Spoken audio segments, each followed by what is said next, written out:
Is it happening? Is it happening? I think it is. I think it's happening. Hello, everybody.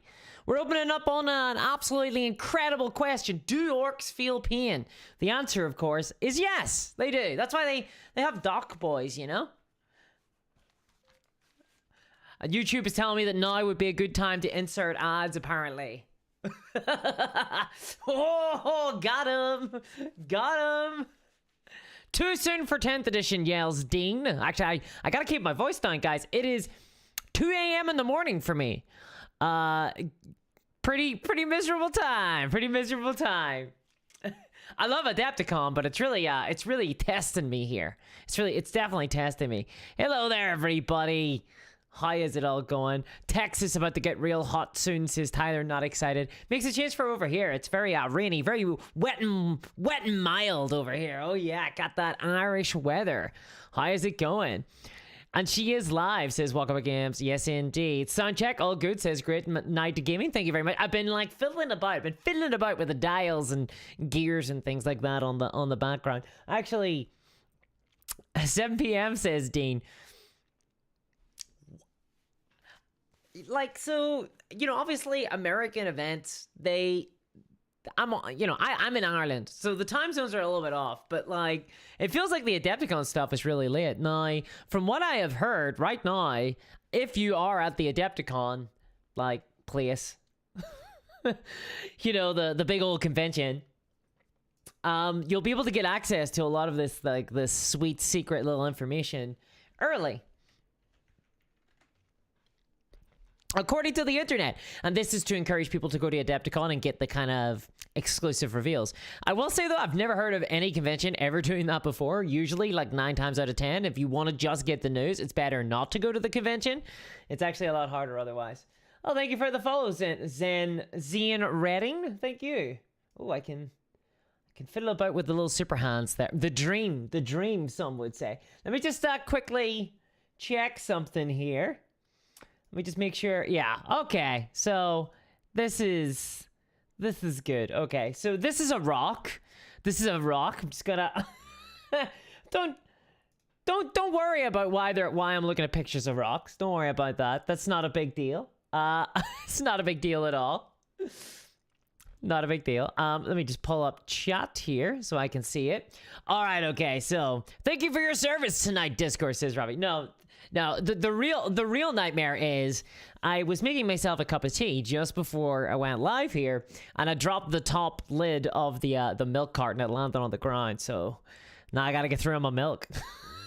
That's the exciting news that'll be coming out tonight, guys. Okay, yeah, so Adepticon, okay, let's talk about stuff that people care about. Adepticon. So Adepticon, for those who don't know, Adepticon is the biggest convention in the world when it comes, really, I think, to tabletop gaming, real, like any analog gaming, right?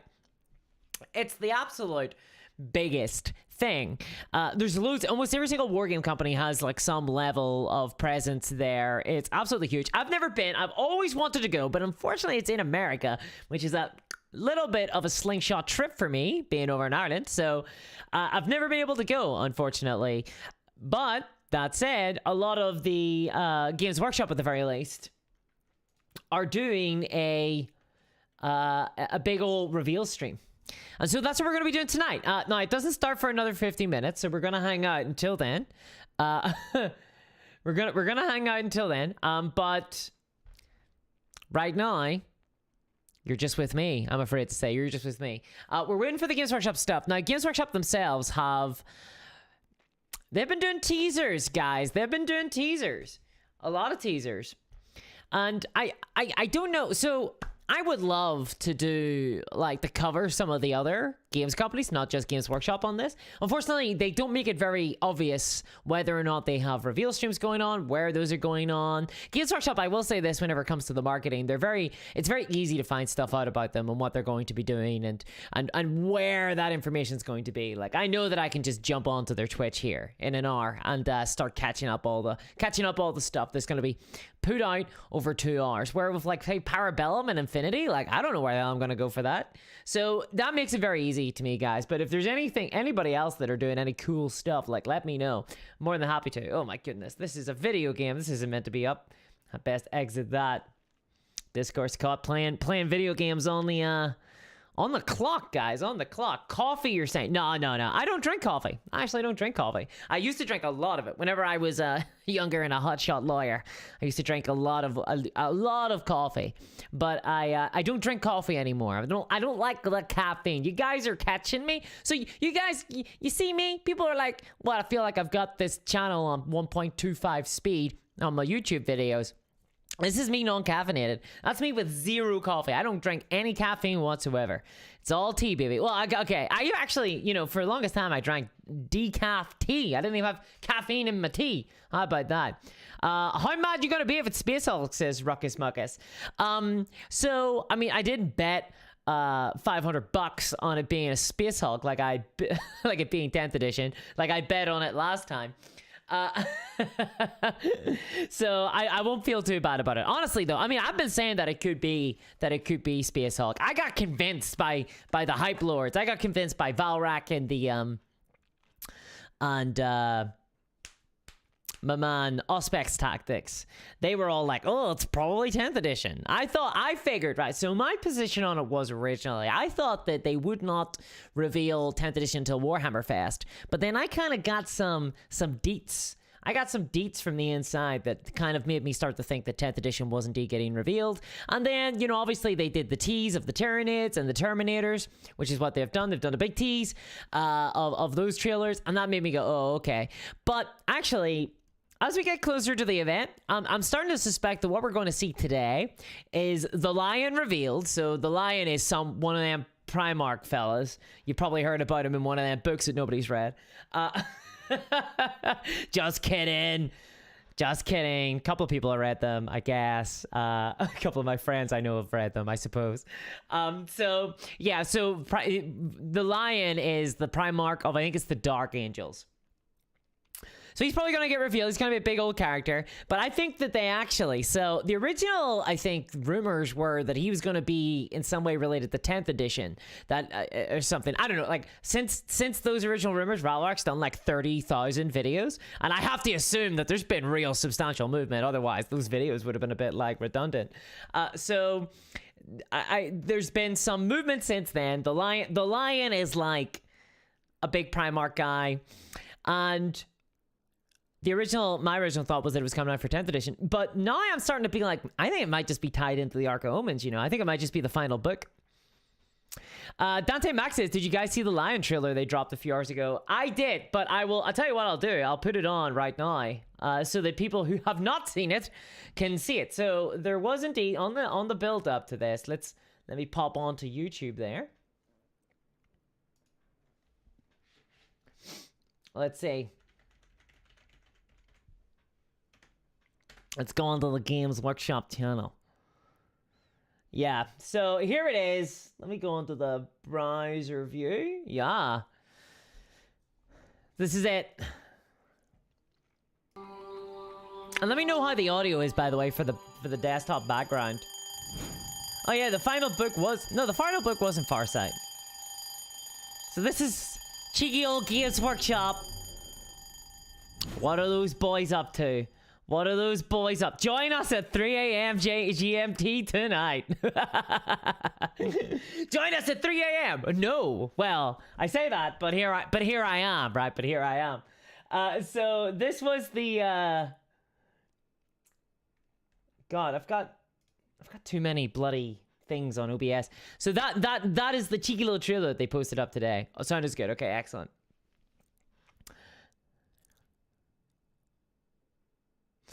I have no doubt. So Alex says that Valrak says he's posted pics of the Lions models on his Discord already. I mean, I've got no doubt that the Lion pictures are probably floating around now, because I have to assume they're from the Adepticon.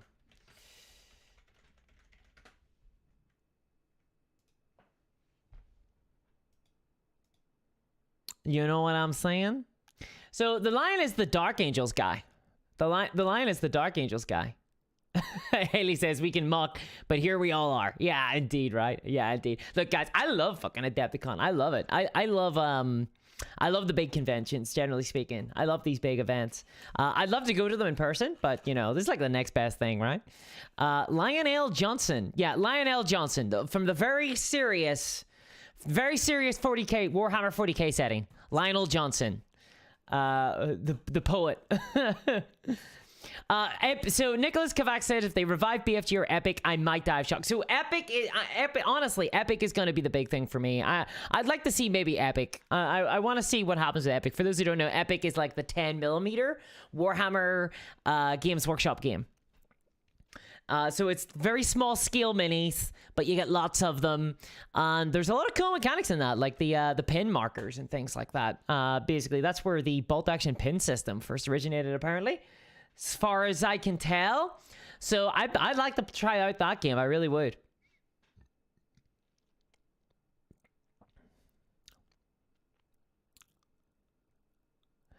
Cindercat says, someone pointed out the alarm clock is for 4, so we missed the release. Oh, rip. Kurt Angle. Okay, so obviously, guys, you know, this is, with great power comes great responsibility. I've assembled you all here. Ostensibly, you thought it was for Adepticon, but in reality, it was for this. Okay. Are you ready? Are you ready for this? Are you prepared for this?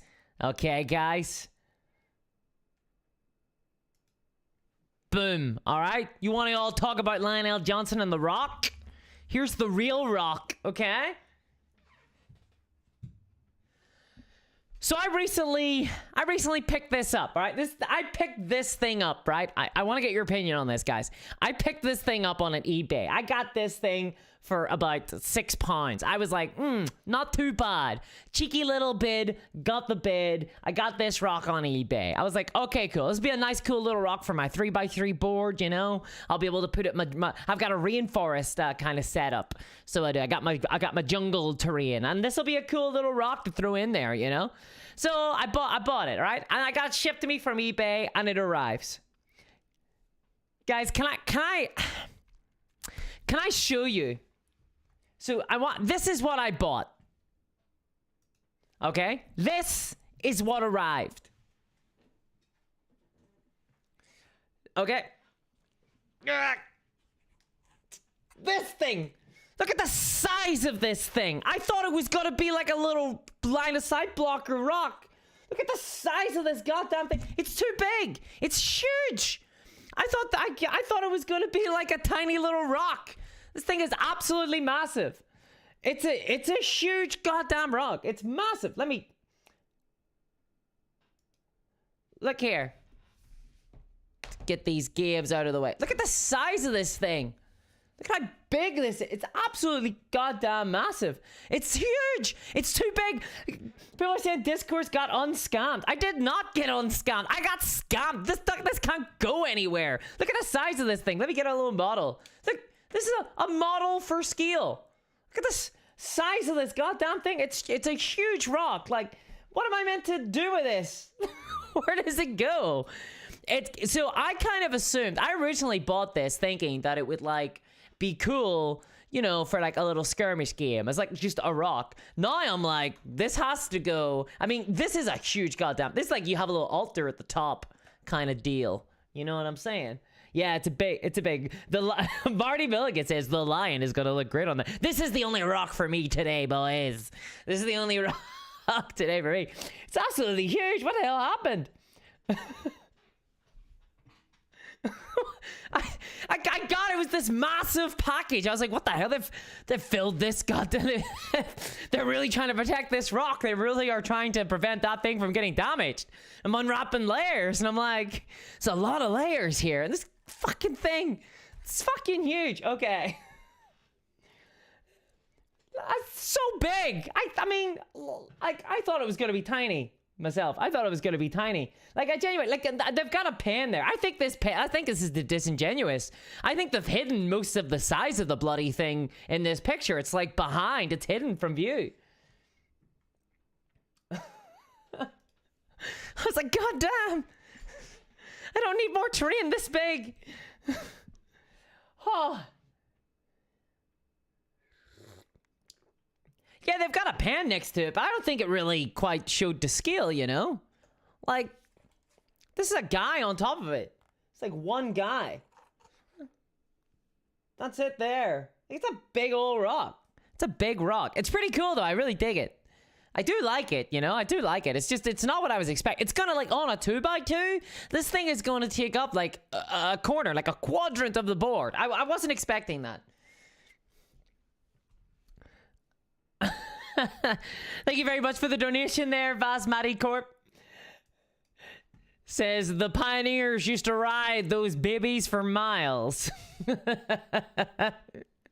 Very nice, very nice. Yes, I needed a pineapple for scale, Mike. I needed a pineapple for scale.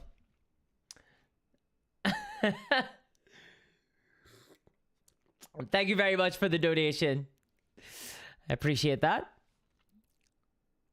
Size does sometimes matter. Yes, that is true, Gunny. Size sometimes does matter. Look, I mean, look, it's kind of funny. Does anyone else notice there's a lot of mini war games these days that are coming out that are much bigger in scale? And we've seen it with Warhammer too, right?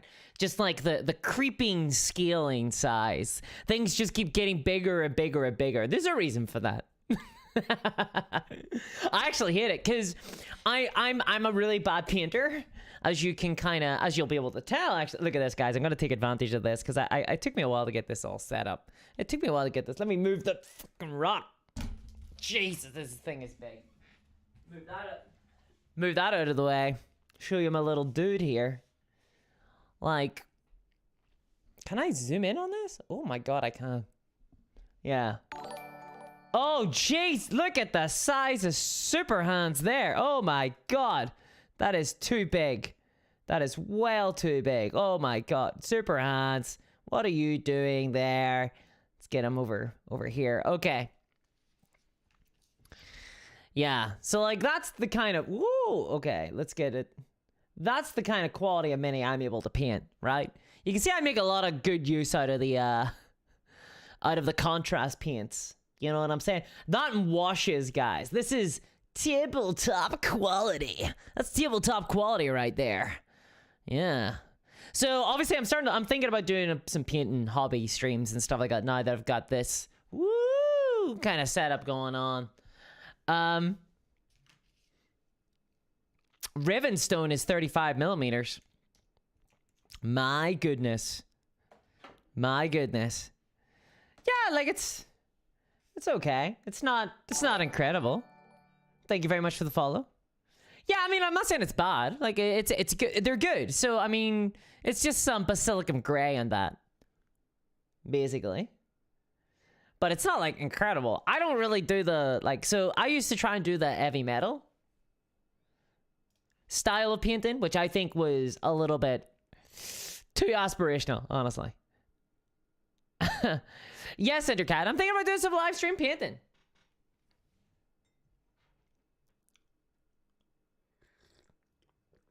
Dante Max says, I'd like to see Legion come out with a bigger game version, actually. Maybe 1,200 points. Really, Dante? So I'm actually, I actually really like the size of game modes for Legion right now. I think it's a nice size. I wouldn't want it to be too big, personally. In fact, I actually more often play the skirmish game of Legion rather than the full, the full skill one. But I could see why you'd want a bigger skill mode. I think that game works very well, at different skill levels. There's some games that kind of break down at larger sizes and smaller sizes. In fact, I actually think Warhammer 40k kind of, it's more fun at like around 1,000 points than 2,000 points, just personally speaking.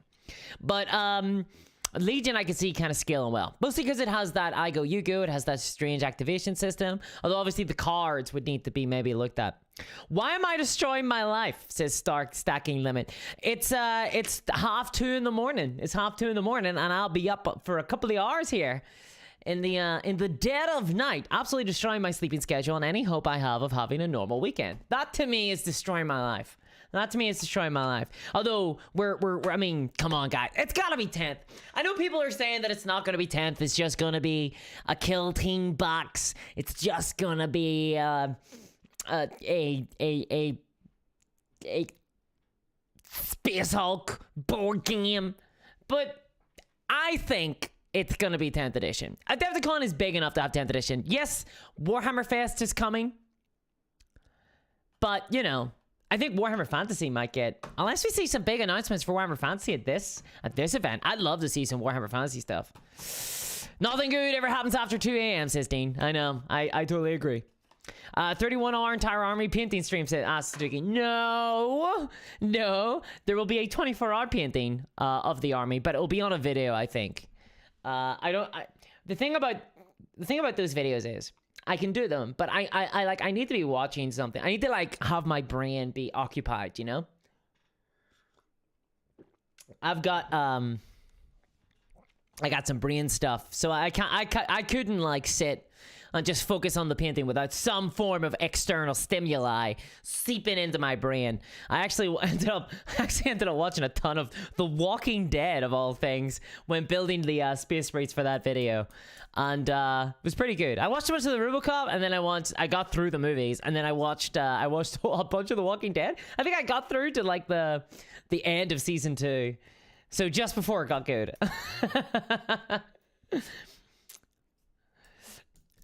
Remember, Discord's commitment that it wouldn't just be new contrast paint, says Ben Cannoli. Dude, do not bring that. Do not bring those. Do not speak to me of those days.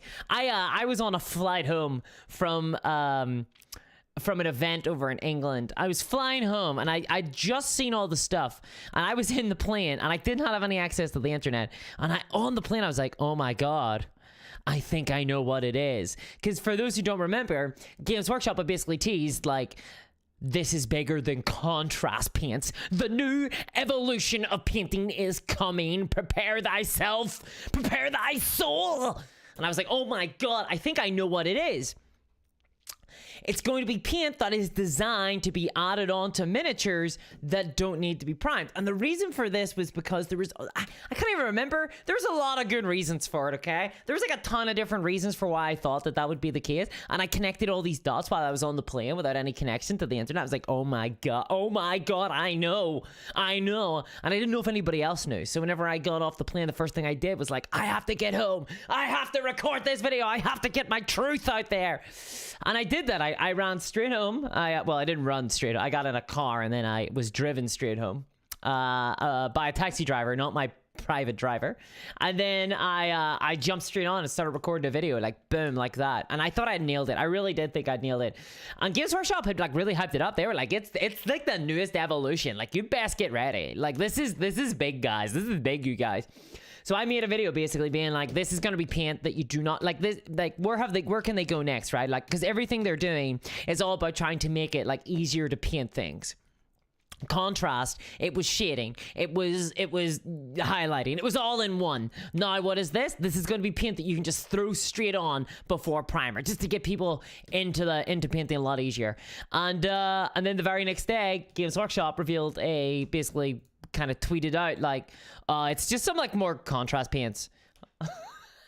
Some new shades. It's like, what the fuck, guys?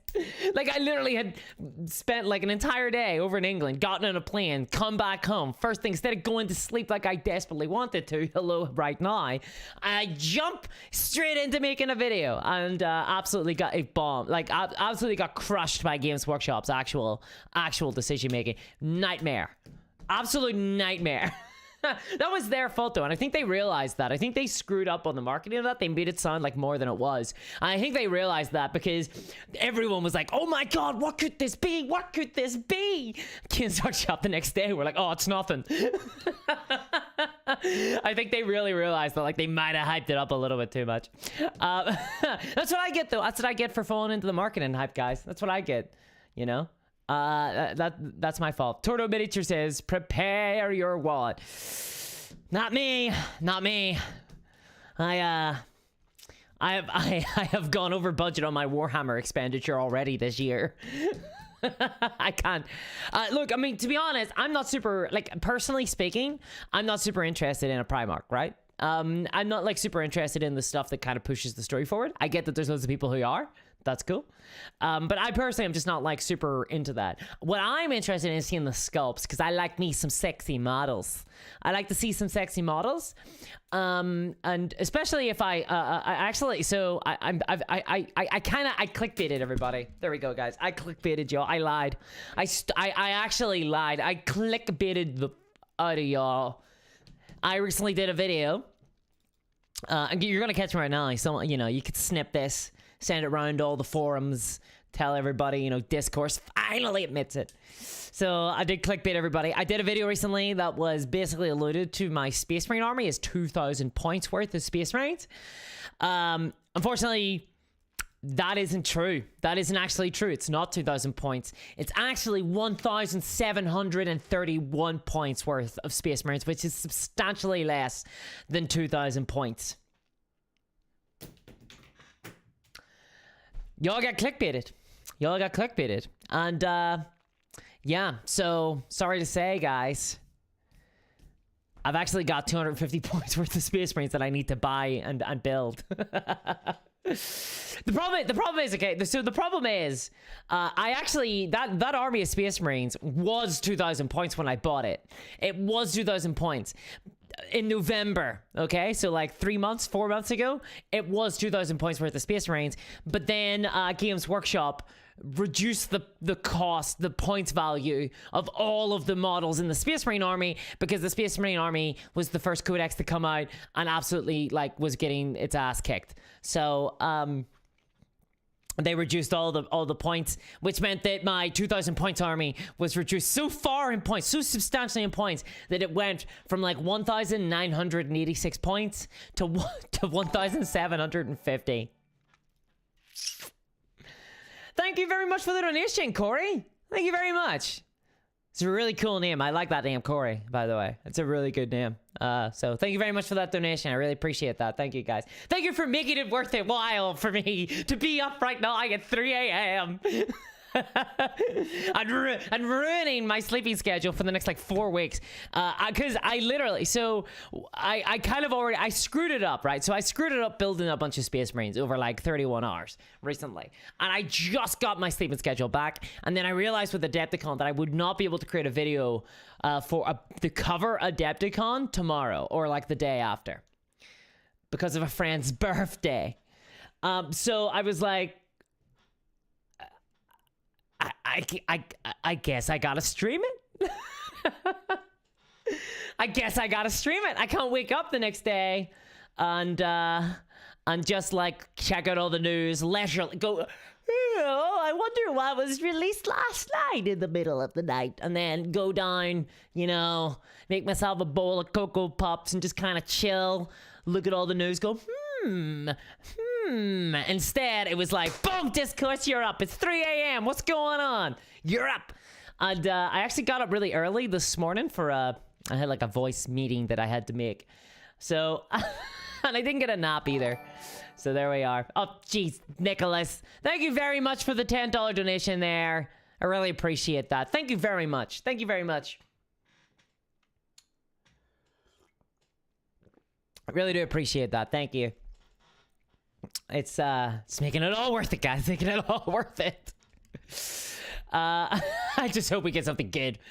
Am I normally a night owl? Am I normally a night owl? I'm not very good with sleep. I don't really, I can sleep like a normal human being whenever I get into a cycle, whenever I get into a regular cycle, but I'm sort of a night owl, but only I'm not good at night. Like I work better in the morning. So I usually, whenever I get my videos, it's usually one of the first things I do in the morning. I will write out and type out my thoughts after a good bit of sleep. But I also like stay up really late. So I actually don't get, I kind of burn the candle at both ends. It's sort of a really bad idea. To be perfectly honest, it's like, I do not recommend this lifestyle, guys. It's not healthy. It's not healthy at all. You're a Dark Angel player, Corey. Nice. Well, I think you're gonna be pretty happy with what we get tonight, to be honest. Nicholas says clickbaited, all in the game, yo. That's right, Nicholas. It's all in the game. It's just the way it is. Jared says, man, what's 300 to 400-ish points between mates? Exactly. That's exactly my thoughts as well. Dante, Thank you very much for the $10 donation. Thank you. Let me get this a bit bigger so we can see the chat more. There we go. Thank you very much. $10. That's insane. It says, I gave $2 to Scam Rack earlier, so I feel like this is the least I can do. Well, thank you very much, Dante. Yeah.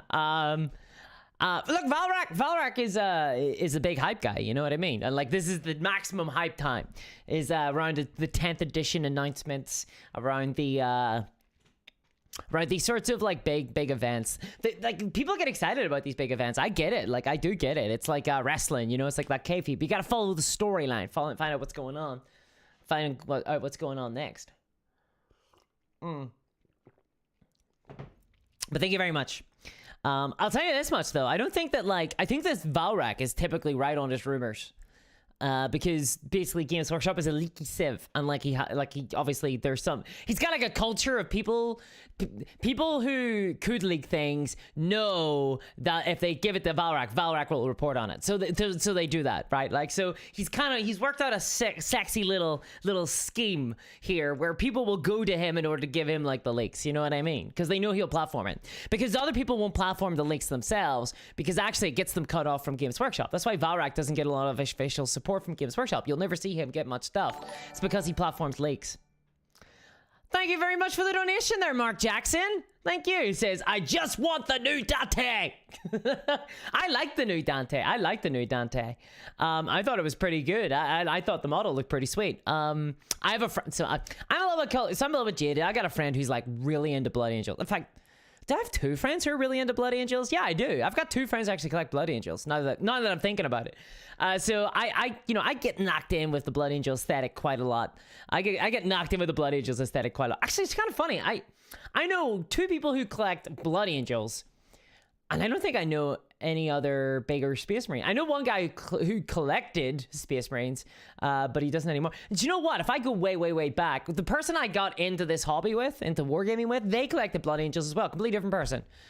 Is Blood Angels like one of the most popular ones? Because if someone had to ask me like what was the most popular chapter, I would have always said like Ultramarines. Does anybody else remember when Blood Ravens were big? I remember when Blood Ravens were big. Jack Fletcher says, I'm not really expecting much. I don't think the 40k will get easier to play. I really hope it does. And I actually think it will do too. I actually think that the 10th edition will be easier to play than 9th right now. I think that they are going to simplify some of the mechanics, and I think they're going to get rid of a lot of stratagems. I honestly do think that that's the case. I think that like a lot of people's problems with stratagems, right? Let's be real. Okay, let's Groundhog Day this for a second. So people's problems with the 9th edition, I think a lot of it comes from stratagems, but it's not just stratagems, but stratagems kind of contribute to this feeling of bloat because there's just so many things going on in the game. But I suspect that it's not necessarily just the fact that everybody has all these special powers, but that a lot of them feel like gotcha mechanics, right? Where you try to do something against a unit, and then it's like this hidden information gets revealed. Haha, I can do this actually, this screws you over. And it's not that like it was hidden. It's not like anybody didn't tell you that it could do that. It's just that because there was 30 other stratagems that exist in that force, you know, and that's before you talk about the stratagems that you have, you kind of forget about a lot of them, you know what I mean? You kind of forget about a lot of them unless you're like some really hardcore gamer. And like most people, I would say, who play 40k aren't like hardcore gamers. I'd say that most of them will maybe play like once a week, every so often. Do you know what I mean? Like maybe every 2 weeks, whenever they can get to a club or like whenever they can go down and meet up with friends. So a lot of people, I think, and they play against the same armies really. So it's tough, right? Noodle says community website has a new ad for the stream. Oh, okay. Let's check it out. Okay. Oh, so let me pop us on to, boom. All right. Here it is. It's time for some of the most exciting releases you'll see this year. Okay, so obviously there's nothing there yet. We got another 20 minutes to go, people. Another 20 minutes.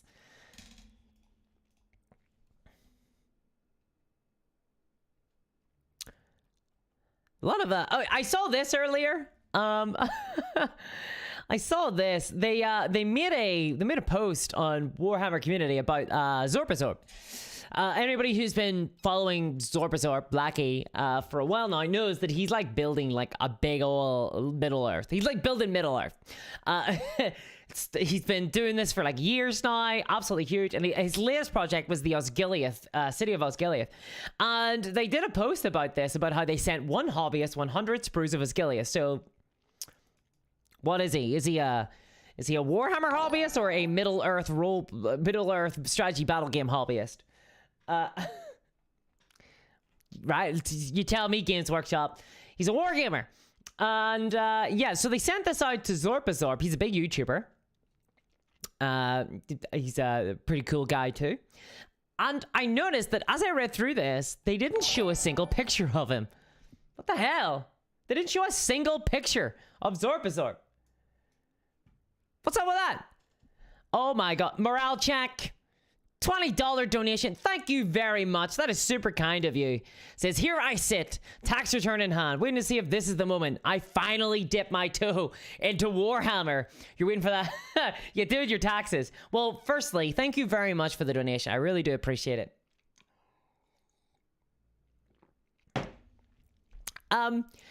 Is this the moment when you finally dip your toe into Warhammer? I do think that a new edition is generally speaking a pretty good time to get into Warhammer, for sure. Because typically they do like a starter set that will be... Okay, guys, so I gotta really caveat this. It's good value, okay? And whenever I say good value, I'm doing like this, okay? Because it's one of the most expensive products in the wargaming market. So... that's the tough thing that's the really tough thing I have about talking about Warhammer. And I know it annoys people when I bring up the price and I bring up like all the kind of problems. I know people just want me to be super excited all the time, but it is really hard as somebody who plays a wide variety of games not to compare it to other systems. Like I struggle not to compare it to other systems, and one of these things is the kind of stratagems element, because there's a lot of other games that have these kind of systems where you say will have, you know, special abilities that your army can do.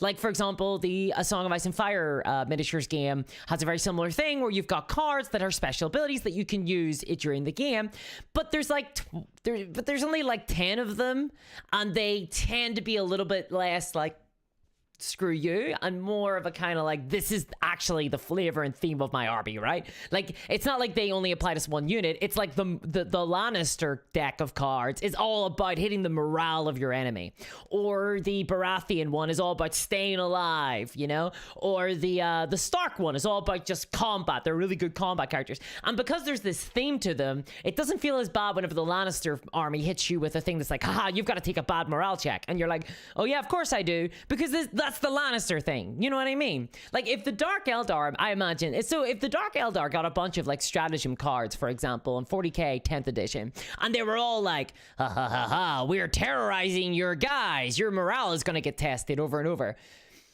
I feel like people would actually not mind that much, because they would be able to associate Dark Eldar with like morale checks in their head. And if the Space Marine one, all their stratagems were like, I'm hard to kill, I'm really hard to kill, I'm super not easy to kill, people would be like, okay, that's not too bad. I shoot at your Space Marines. I use this stratagem to protect my Space Marines. And people go, oh yeah, of course, because that's the Space Marine playstyle. Or if they, you know, they're going into the Gene Stealer cult, and you shoot down the Gene Stealer cult, and then the Gene Stealer cult are like, actually, I teleported over there, you know, and like they're all about ambushing you. Then people will be like, yeah, that's the playstyle. The problem with stratagems right now is that it's kind of higgledy-piggledy. It's all over the place. The stratagems are like applied to like single individual units. There's like 30 different types of them. Special abilities that units should have are bound into these stratagems. It's kind of weird, you know, it's kind of awkwardly placed. So whenever I look at the game design of Warhammer, I look at other games and I go, well, it could be funner, you know, it could be funner. And then it's the same thing with the price. I look at the price of Warhammer, people are like, oh my god, this new starter set for Horus Heresy is really good value.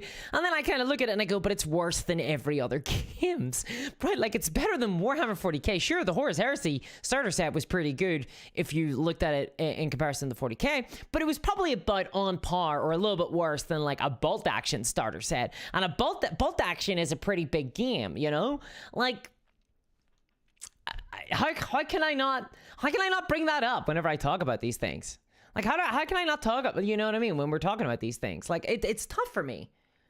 It's tough for me not to bring them up, and I know that people hate it when I talk about them, but like, I gotta always bring it up. But yes, I think that if there's ever a time to get into Warhammer 40k, it's 10th edition. It's when most people will be getting in. You know, if you really want to play 40k, if you really want to play Warhammer, a new edition is a great onboarding time, because everybody's new as well. So especially if the rules are changing a lot, you're not going to be running into people who are like, you know, I'm sure everybody in chat knows the guy I'm talking about, the one who's like, oh yeah, sure, you're new, are you? Yeah, I'll play a game with me, everything will be sick. And then they absolutely unload on you. They absolutely go ham, just totally unload. And destroy you, wipe you off the table. You're like, okay, well, that wasn't very fun. And they're like, well, I had fun. I won. I stomped you into the ground. Man, that sucks. I hate that. People are really bad sometimes at like showing new players like how to play the game.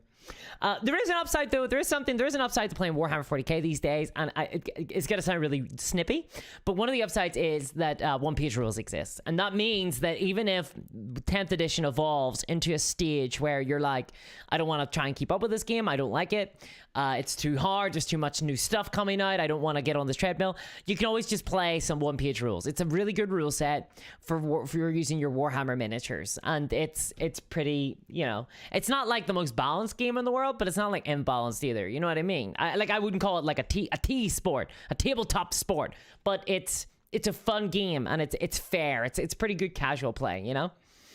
Rules lawyers, says Akabe. Yeah, well. One Hope of the Doom says, the only way to start 40k is buying second hand. You can actually get some decent deals and try out the game without totally bankrupting yourself. You know what my suggestion would be? This is my honest suggestion.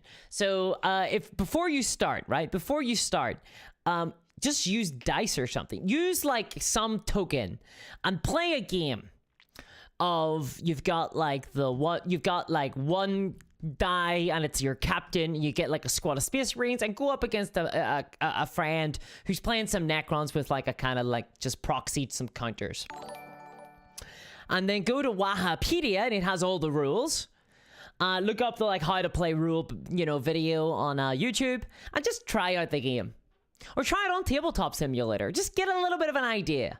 You don't even need to play with another person. Just like try it out a little bit, and see how you feel on it. You know, see how you feel on it, because you might not enjoy it, and then that'll kind of suck. Now the nice thing about Warhammer is, and it's the same thing with all miniature war games, even if it turns out you don't enjoy the game, you'll get you'll have a bunch of cool minis that you can use for other stuff. So there's lots of games I don't like. It's not only just Warhammer. I play other games and I go, not super for me.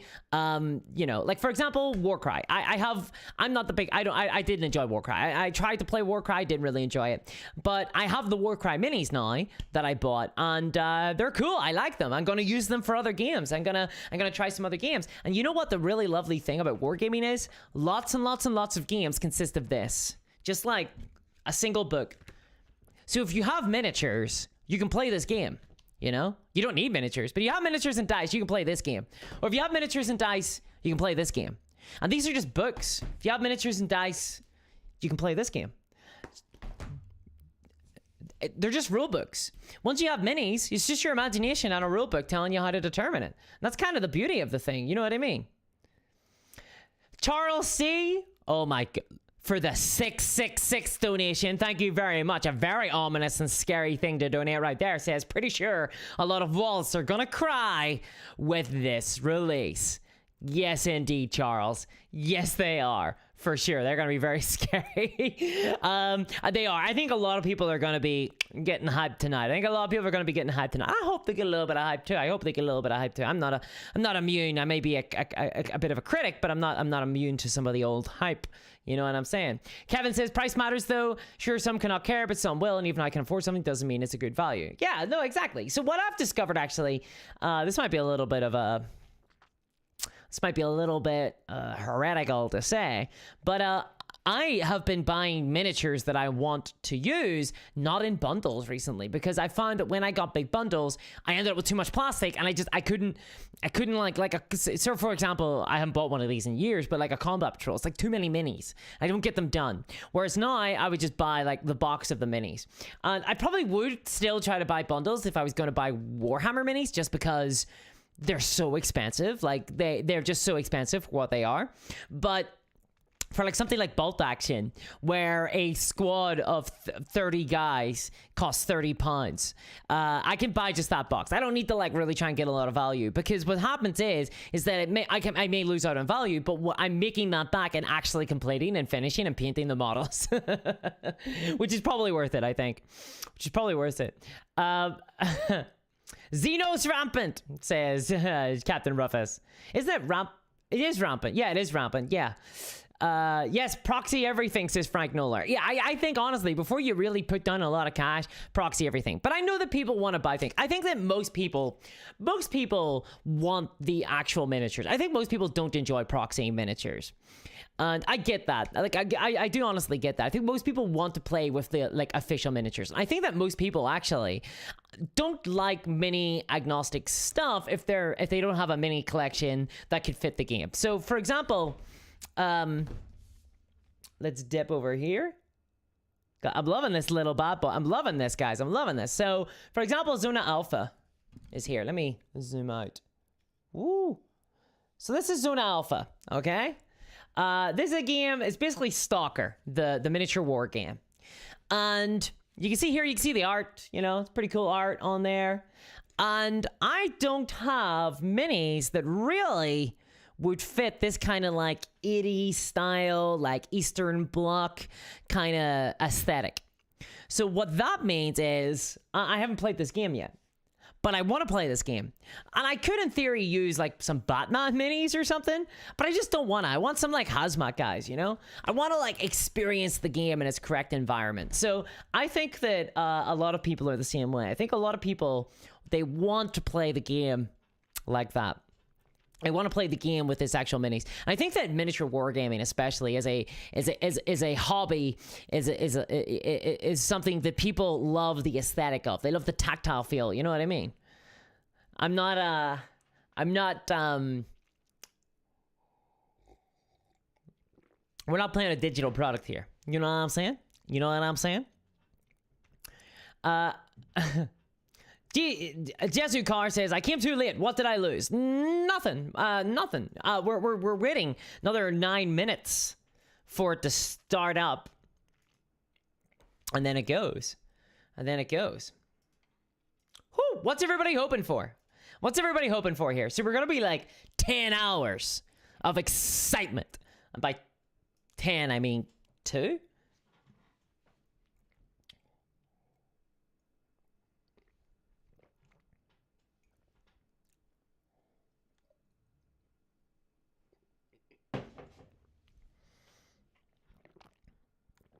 Incredible stream. As I down my tea. C.I. Moran says, ever read H.G. Wells' Little Wars? It's all about the little tin soldiers. I haven't, actually. I would like to read that.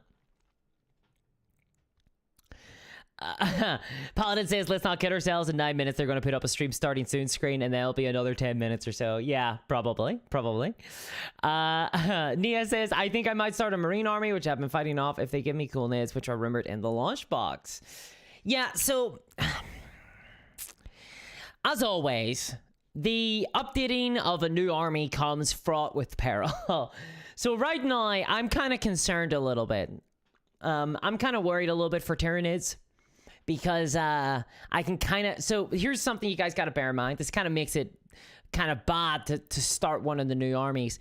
Whenever Games Workshop update an army, they will raise the prices of everything, including the miniatures that haven't gotten updated. So like the entire range across the board will go up in price.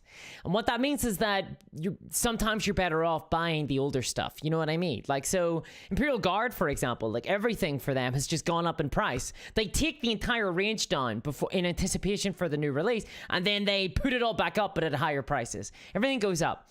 It's really, really lame, to be perfectly honest. It's really, really lame. I really hate it. So whenever I hear that a new army or an army that I collect is getting updated, I'm always a bit like, ugh. I'm kind of worried that they're going to do a lot more monopose stuff for Tyranids. Tyranids have always been, Tyranids actually famously were one of those armies that kind of brought on the chapter house trial, if anybody knows about that. So Tyranids actually were sort of, they kind of brought that on because it was a lot of additional stuff that the chapter house company were making bits for. They were making kind of units from the Tyranid Codex that Games Workshop did not create. That actually caused a lot of issues. Tyranids are famously, they're one of the armies that has like the most customization, most of the coolest stuff. And, and I'm worried that a new codex for 10th edition and with a range refresh, a lot of that choice is going to get narrowed down into here's what you can build in the kit. And here's a monopose model that you can build in the kit. And that's, I'm a little bit worried. I'm a little bit worried for that. Dante Max says Dante Angels, Dark Angels, Lion Guard, Honor Guard. That's what he's looking forward to. Ooh, awesome. Let's refresh then. Let me pull up the browser view. Okay. Let's go to twitch.tv. See if we can find it there. Just get murdered then. Warhammer. Ooh, there we go. But a waistcoat, The greatest storyteller always had the There it perfect is. story. Whenever Okay. you needed to hear it. So we can't hear anything yet because I have... Weariest soul. Oh, can we hear it? Yeah, we can. We can hear things. All right. How does it sound, guys? Is it too loud? Let me know. But surely a storyteller so great must be How does this sound? story, right? Does this sound okay? Does this sound all right to you guys? Yeah, it's starting soon. F asks, Discourse, you're going to be looking at the Battletech Kickstarter announced at Adepticon. I haven't caught up on any Adepticon news yet. So this is my first engagement with Adepticon, is this. I have no idea what the hell's coming out yet. It's a little low.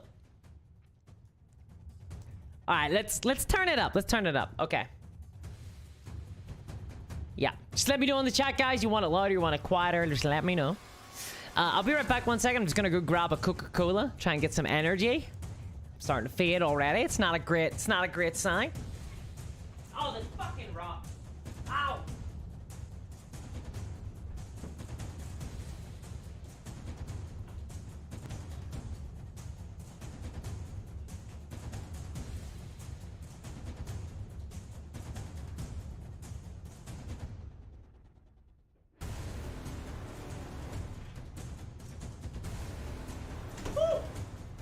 Okay. Whew, there we are.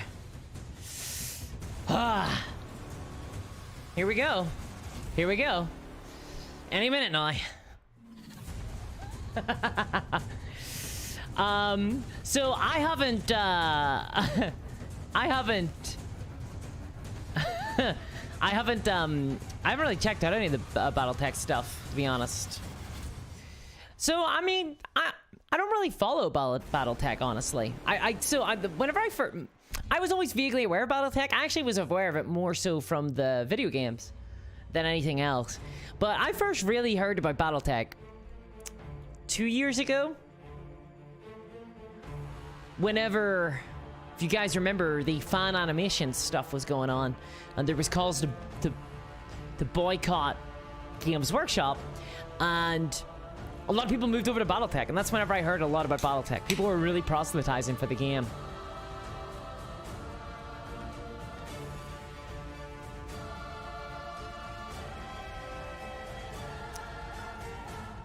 Oh, you guys heard me swear. Oh. My apologies for your virgin ears. I gotta be really careful. YouTube has started demonetizing stuff. It kind of sucks. They're like going back and demonetizing my content. What's going on with that? Like, this stuff is things that like pass the muster. Well, now they're going back and like demonetizing stuff, guys. It absolutely sucks. I hate it. It's so frustrating. And now when I'm making videos now, I'm like, Right, okay, so YouTube might be reviewing, like, their policies might change in, like, a year, and what is acceptable now might not be acceptable later. So can I make this Matt Mercer joke, you know? So, my art is being constrained by the censor. They try to shut me down. It's frustrating. This is why you guys support your favorite creators on Patreon. I think it's hitting everybody now. The Hobby Hobbit says Rock jumped out and bit Discord. No, you see, the rock is so big, I couldn't keep it on the table, so I had to put it on the ground, and then I walked into it. That's a giant rock. What do you want from me? Oh, God, it's really warm. I shouldn't have worn a jumper. What was I thinking? It's like a hot box in here.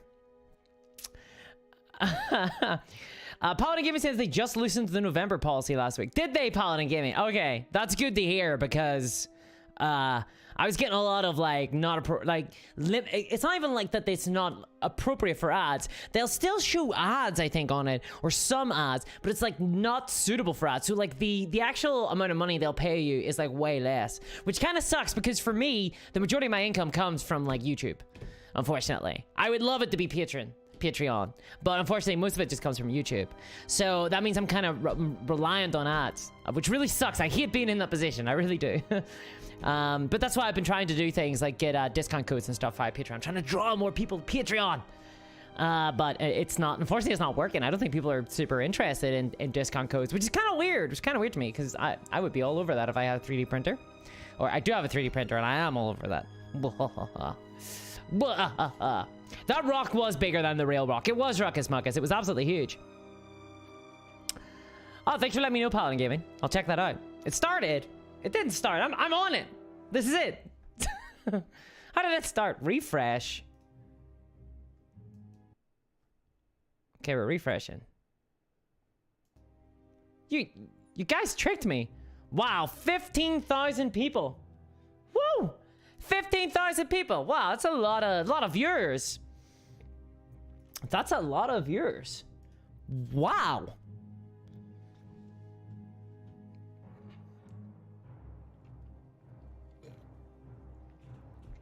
Guys, you can't tell me stuff on chat. I'll believe you. I'm very naive like that. I believe in the people. Goblin Twink says, just do hentai like Major Kill. He's cornered the market. He's cornered the market. He's cornered the market. What can I say? I can't do it. It's too late by now. It's too late. It's kind of funny, though. If you look at the Warhammer porn subreddit, there's more people that are on that subreddit than are on the general wargaming subreddit. So there's food for thought. I'm in the wrong market, guys. I am appealing to the wrong demographic.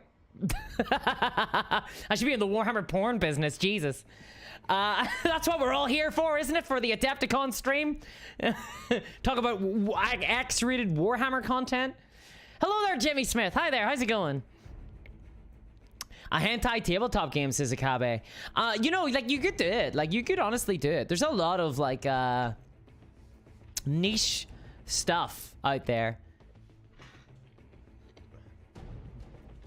Dante says, Hazi, I feel like there's room to expand. Man, the money that Major Kill makes off of hentai is absolutely insane. If you guys ever see his Patreon, the amount of money that he's making is, like, astronomical. Like, it's astronomical. It's absolutely insane. I'm in the wrong business.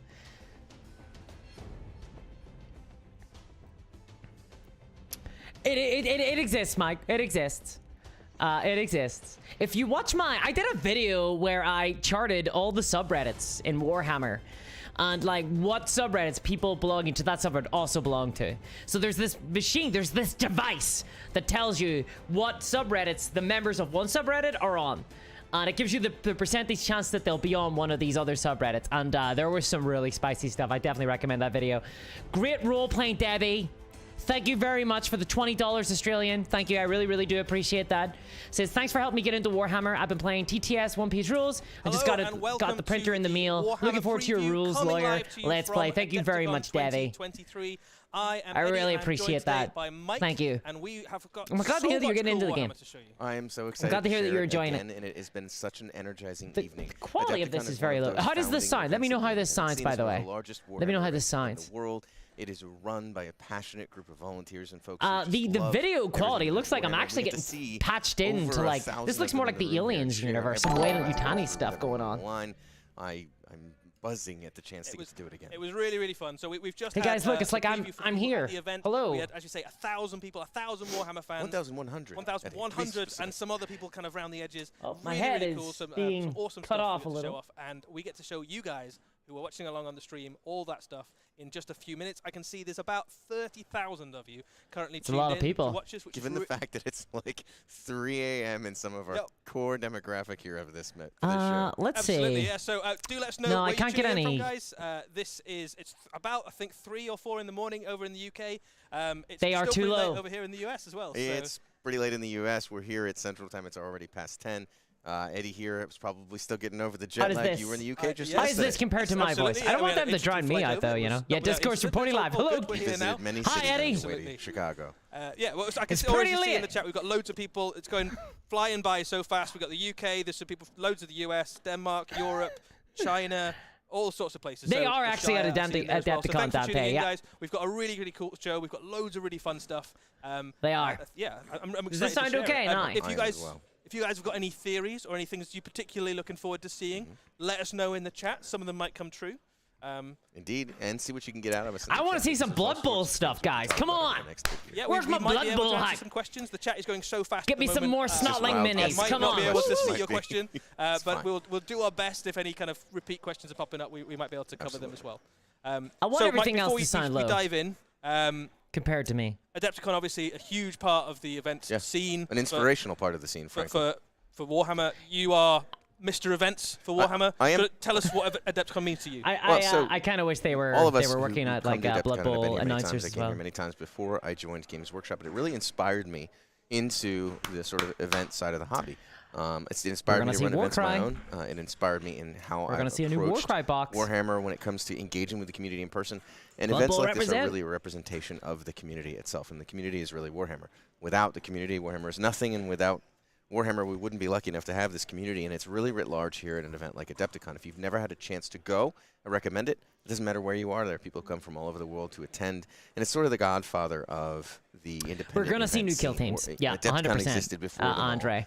And I so think it's that the been kill great to teams see might it be over the years, and I think Terminators this is the and 20th year that they've been doing it. Tyranids, honestly. 18th Adepticon. And my ears are ringing from the enthusiasm. Volume and is the joy good, that great was to here in hear. the Live room. It action was Blood Bowl series of Henry palpable Cavill. from the Yes, moment I that want folks Henry started Cavill. walking Like in. all this like I really Warhammer can't do Cinematic it justice Universe. by I want him to sharing show up about as it a verbally. I have to goddamn encourage Blood Bowl folks to player. Take a Yes. look at the coverage over the next few weeks on Warcom as we post various That's what they images use him and in. whatnot. And if you've never Everyone would be made so the annoyed. journey yourselves to the Mecca that is Adepticon, make it. Joshua, come thank you say very hi much to for us. the Eddie and I will $8 be on stage, donation. I'm Says sure, 2 p.m. year in in, year out, Australia. and Way to go, telling you all about Discourse. the Can't latest wait for the reveals, and I AMG think live it's stream for some getting Star close to Wars the time that Legion we should news. I think we probably should probably show them some Oh, stuff. I All didn't the know good there people was have a Star tuned in. Wars They want to- Legion stream. It's stupid o'clock in the morning. some When is places. that? So we should Joshua? probably let them see some cool When is things. that? We've Because got if a that's pretty good after one for this, open we can show. totally do Should we that. roll- should we roll I'd the be first down. video? Unless I'm I suppose we asleep. Probably should. Unless I passed out. The state of the galaxy, the Dark Angels, the Arcs of Omen series has led to the brink. Oh, look who it is. Abaddon has sent out the Arcs of Omen. Vashtor the Archifane is It's now happening, at large, guys. and It's coming. Angron is on a rampage. Here he's coming. And there's perhaps one character in the entire galaxy who could stand against Angron. That's the Lion. Lionel Oh, Johnson I was is kinda the hoping for an orc. Primarch of the Dark Angels, formerly the Dark Angels Legion, and now he is the returned Primarch of There the he Dark Angels is. chapter. Returning Primarchs are a big deal. The He's return back. of Ute Gilliman, that was an era-defining moment for the inhabitants of the 41st millennium and for fans of the 41st millennium. It doesn't Look at happen him, very he got a often. beard. And this is the I actually second like his opportunity armor. His in armor my looks really lifetime, sick. certainly, to see a living Primarch return. He's been deep in the rock for thousands of years. All is lost The to Rock! chaos. But this is where the Lion appears. And this is where he makes his stand as a light in the dark. The As Rock! a knight standing alone. The Rock! He grew up as a There feral it youth is! on a forested world full of monsters and then taken in by tactical knights rock! after he'd spent years hunting down creatures of chaos. And that's pretty much what he's gone back to Ah! doing. He's found half of the galaxy completely subsumed by darkness, warp storms, Craven! chaotic beasts. So he's Thank just you set for back the to work. insane $50 He is going donation. to Thank you reunite, so you'd much. imagine, with the First Dark Discord Angels stream I chapter, called live 10th and edition. woe Here we go. betide anybody who finds themselves on the other side of the battlefield. Thank you from very the much. That's insane. Thank you. Really appreciate that. Wow. You just made the next week of panel worth it. Thank you. Yeah, he does. He looks like Charles Dance. Yeah. Woo. He looks really old. Unleash 10,000 years of vengeance. Oh. So There it is. the Lion has Davos returned. A Seaworth brand vibes. new Primarch has returned to Warhammer An idiot 40,000 man. to the 41st millennium. Some of you predicted it. Some of saw it coming. Just some a of you, few. just a few. You know. And is he brand new or is he brand old? I can't tell. He- It's he been is- around. so he for is pretty a old. He looks so very we saw knightly. some I people in really the like chat there that element commenting of him, that he yeah. looks quite old. I think there's He gonna be a is lot more 10,000 Dark Angels years old, players. He so, is. He you know, hasn't been sitting next- comfortably next in week. stasis for 10,000 Yeah, years. it's probably on like a stone slab as well. So Yeah, it you doesn't know, sound that'll very do something to comfortable, you. actually. Yeah, I don't want I to think talk it's gonna be a about that lot yet. It doesn't more. matter. Fair enough. I Well, actually so really let's, like let's him. have a look So, at the I'm not a miniature big- I'm not the then. biggest So fan we've of a got some- lot some of shots the, it. Absolutely models. I really like him, phenomenal though. miniature. Early contender, I think, for miniature of the year. One of the most anticipated. Yeah, he Warhammer looks models I cool. think He looks we've cool. ever had the And they've pleasure to actually been a reveal little bit on one of our restrained live on the streams. tactical raw. Every inch of Nice. this model is just dripping. I with love the detail and pauldron with the big iconography lion. and just I the like that. raw, That's pretty cool neat. Gothic aesthetic of the Dark Angels. 10,000 been years is difficult 10th for edition me confirmed. to, 100%. To even fathom how we got to Does the this point mean a of new design Loyalist the way it Primarch is roughly because every it's other stunning. edition, Andrew asked? Nothing that I could have No, expected Andrew, I was think that by the actually end of so 10th good. It's edition, so we're going to much have better than what I most was of the Primarchs imagining. back. And I got to tell you, it was one of the better kept secrets of the studio. I could not see it myself until I think, a couple days ago. So it's been amazing to see the community get excited and make all the wild calls and whatnot. And of course, there was a video of a lion earlier today. Yeah. Could have been about anything. I like the cloak. So loads Nice. of really lovely details to talk about on this miniature. So There it We'll is. go through some of the highlights. So Dean he's says, got okay, a we can go sword. home now. He's got a brand new Please, sword. guys. So He does have Please. one. I've ruined this my is week not for the Lion this. Sword. The Lion Sword is still with Cypher around the galaxy somewhere. Don't At some go. point, maybe they'll meet again, but They're it's just not this little day, but guys. He has another blade, which is more than capable of cleaving monsters in half with.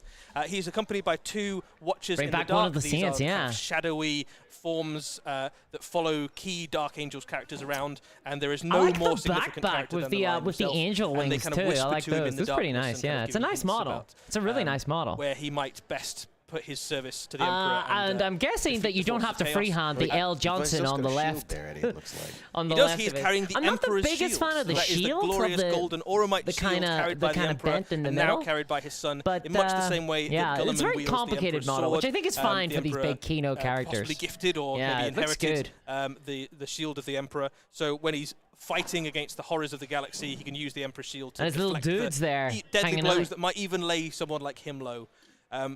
Other details on him there, you can see that the details on his armor are effectively scaled up, more ornate, elaborate versions of Space Marine power armor. So he's definitely still fundamentally It's a lot of edge Space Marine, right? highlighting. He's a leader of a Space A lot of Marine edge legion, and highlighting. all the iconography of the Dark Angels in some capacity is Scott Wood says, what's the deal with Primarchs and aging? into his armor. I'm not sure if Also it was think it's ever any fascinating with the like paint job as well. specific- It's clearly got that green element of the Dark Angels, but there's sort of that original. talk about it. I guess I sort of mean I guess darker they do hue age. to the main armor plates as well going on, and the way that it's been put together. Yeah, I They mean, are you could Jawas. certainly Yeah, interpret that 100%. armor as being They are black Jawas. armor with a Yeah. slightly green tinge to it. That's pretty cool. Obviously, the green of the Dark Angels comes from the forests of Caliban. That's where that green color scheme comes from.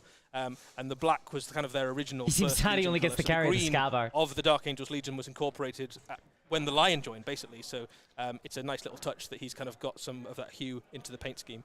I Absolutely. think we've got another shot of some more close-ups. So this Oh, might be my favorite thing guys. actually about this. Okay, it's not my favourite hold thing about up. the kit, but there's so much cool I stuff. One of the cool fucking things love about that third it is that one. there are four Oh my different God, with the hood? head options And for he the looks like lion. So you Skeletor. can sort of choose Oh my God, that how looks you want amazing. your lion to Guys, represent that looks good. on the battlefield. So you can have your unhelmeted Guys, head. they so should he's have been kind of showing there as the that general of the version. forces, Holy bellowing hell, look commands at that to his with legion. the His hood chapter. up You can have the and kind the of hooded face option, mask. either That with looks helmet or incredible. without, to have a much more mysterious that kind looks of wandering great. I love knight that. errant sort of Not a vibe. biggest fan of like the big, Secrets to the the Dark big Angels. helmet or you can with go the big kind of massive full-on ears. lion helm and have the But like winged that helmet hood that's is become cool. Yeah, that looks synonymous awesome. with the Dark Angels over the years. That looks awesome.